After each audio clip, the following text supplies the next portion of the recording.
Good day guys. So for this video, we will going to solve finding the general term or the nth term of a given sequence. So in our previous video, bigay ako doon ng example kung paano maghanap ng general term given yung linear sequence. So ibig sabihin nga ulit ng linear sequence ay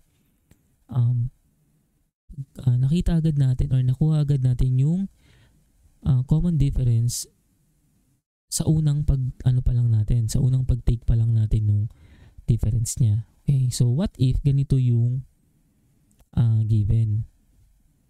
So find the general term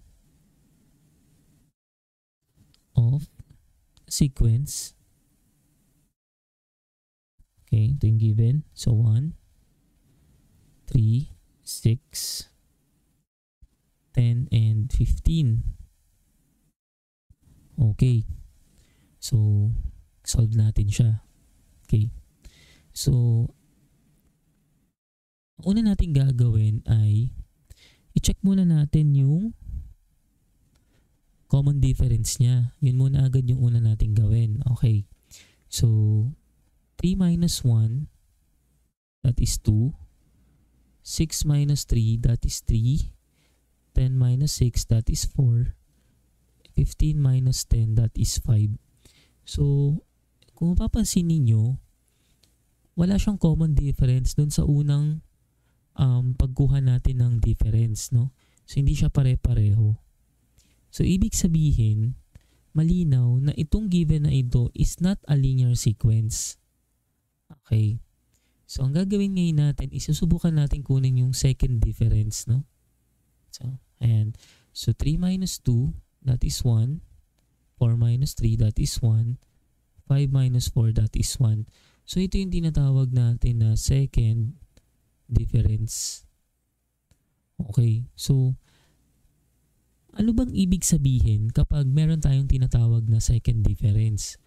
Okay. So, kung babalikan natin yung grade 9 math natin, okay, matatandaan natin na ang kakaroon lang ng second difference ay yung tinatawag nating quadratic equation.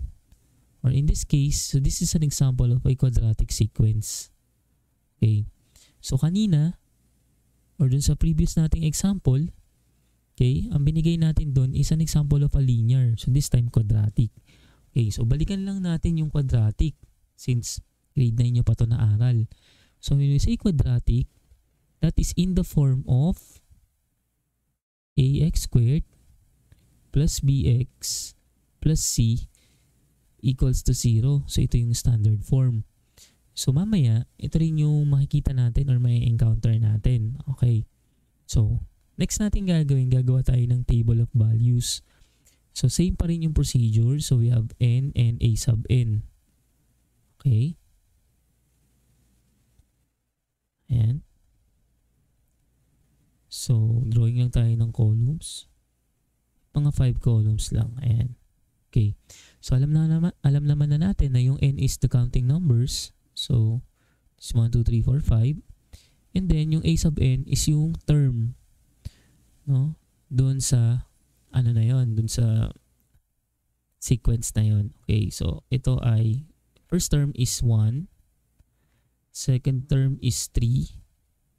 Third term is 6. Fourth term is 10. And then 15. Okay. So next na gagawin natin is we will going to apply the quadratic form or quadratic equation. No? So paano yun? So in our previous video, ang ginamit natin doon is a sub n is equals to a n plus b. So this time, hindi na ganun.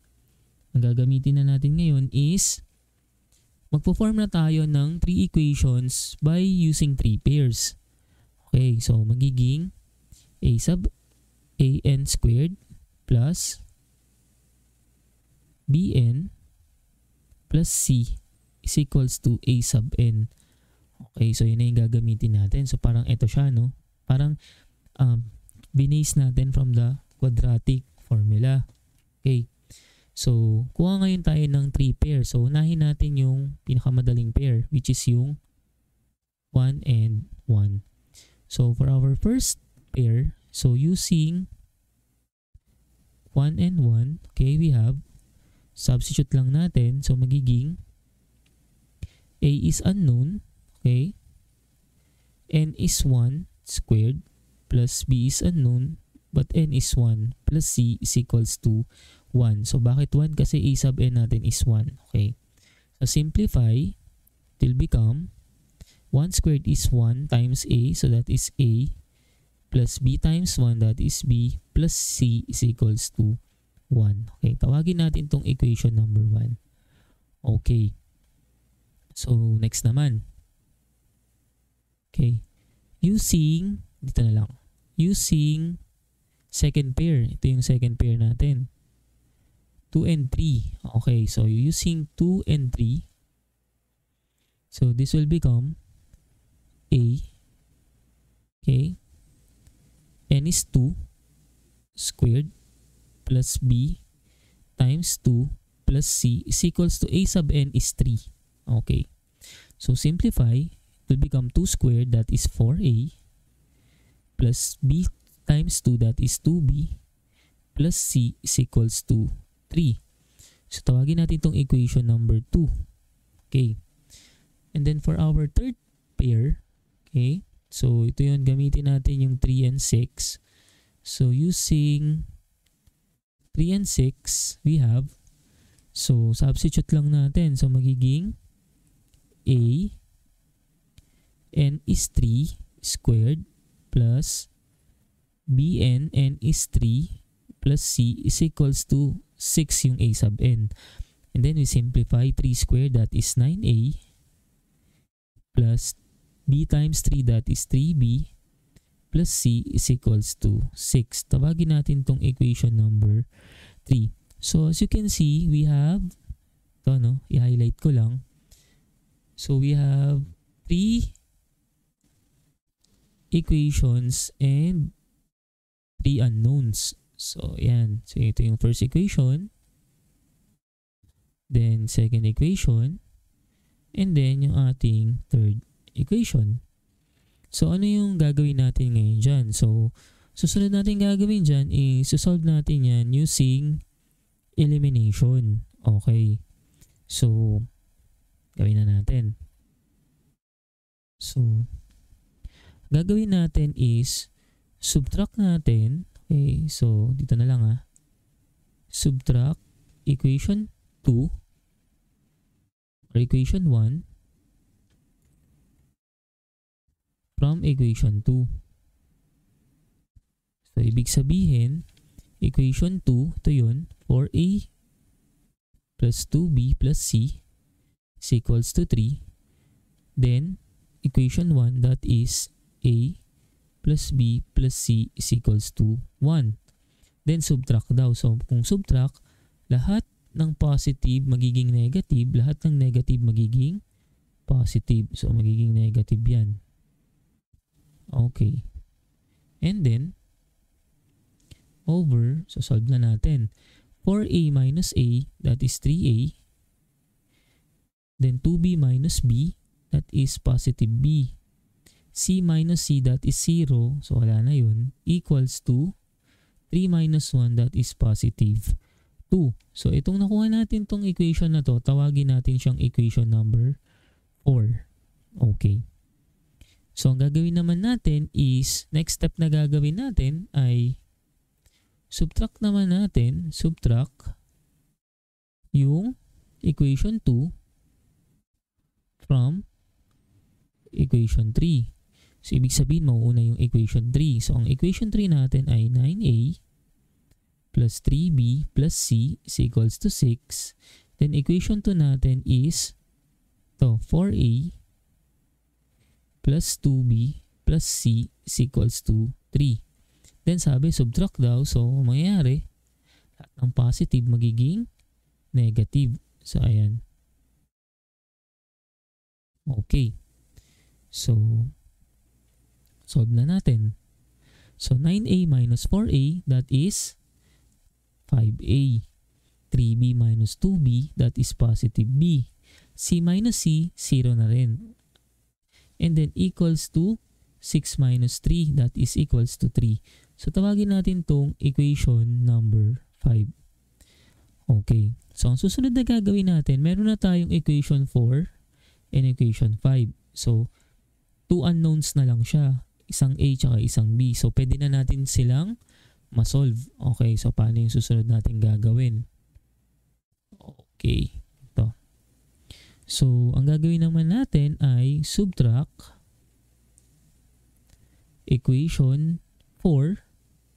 So, ito yun. From equation 5. So, ibig sabihin, mauuna yung equation 5.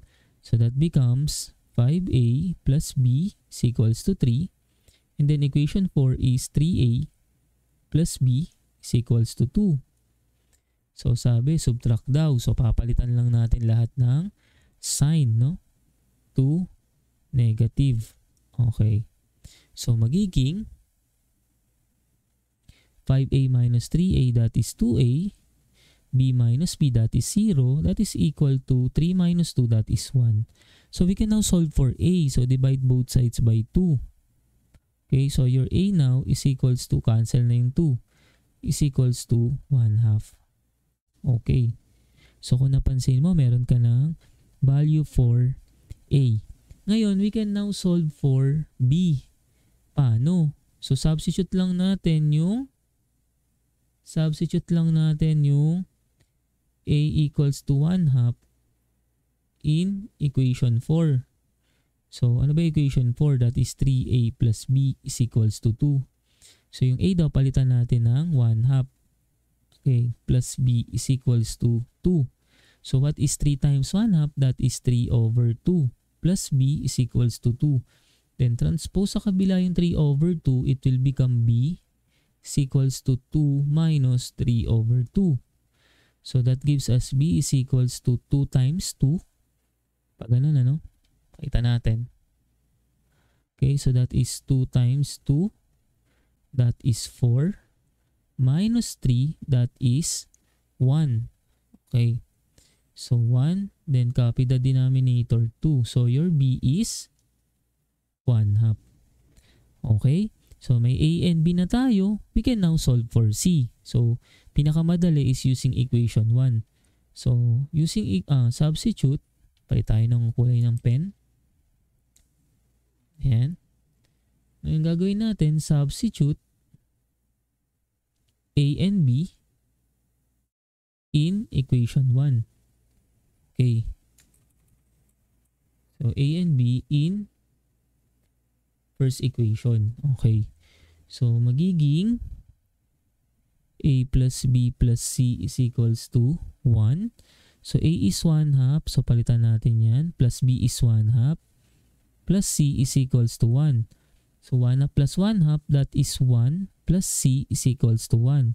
So, lipat yung 1 sa kabila. C is equals to 0. Okay. So, ayan na. Meron na tayong values for A, B, and C. So, since meron na, pwede na nating i-substitute dito sa ating equation. Okay. So, magiging final answer natin ay, so, A daw is 1/2. So, 1/2 n squared plus B is 1/2. So, 1/2 n. Yung C ay 0, so hindi ko na ilalagay. So, that is equal to A sub n. Or, pwede nating isimplify. So, kung mapapansin nyo, may common terms tayo dyan na 1/2 n.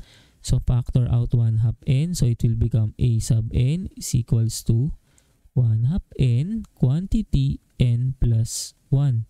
So, ito na ngayon yung ating final answer. Okay? So, ayan.